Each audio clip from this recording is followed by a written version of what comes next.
కల్పించాలి, వసతులన్నీ చక్కదిద్దాలి, అక్కడ ఎక్కడైతే ఆహారం ఉందో ఆహారాన్ని కూడా శుచి అయిన ఆహారం అందించాలి, బాత్రూమ్స్ టాయిలెట్స్ కూడా కట్టించాలి, ఈ ఏదైతే డ్రైనేజ్ సిస్టమ్ను కూడా మరి మంచి బాగుపరచాలని చెప్పి ఉద్దేశం కొద్దీ మరి ఈరోజు రిప్రజెంటేషన్ చేయడం జరిగింది.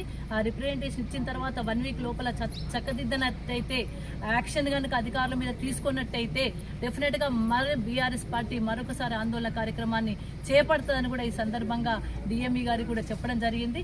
స్టూడెంట్స్ పక్షాన నిలుస్తాం. డెఫినెట్గా ఆ అమ్మాయిల యొక్క బాధలు అర్థం చేసుకున్నాం. ఆ అమ్మాయిల భవిష్యత్తులో తెలంగాణ రాష్ట్ర ఫ్యూచర్ వాళ్ళందరూ కూడా మంచి మరి నర్సింగ్లో వాళ్ళు ట్రైనింగ్ అయితే రేపు రాబోయే కాలంలో మరి మంచి ట్రీట్మెంట్ కూడా ఇవ్వగలిగే స్థాయికి వారు ఎదగగలుగుతారు.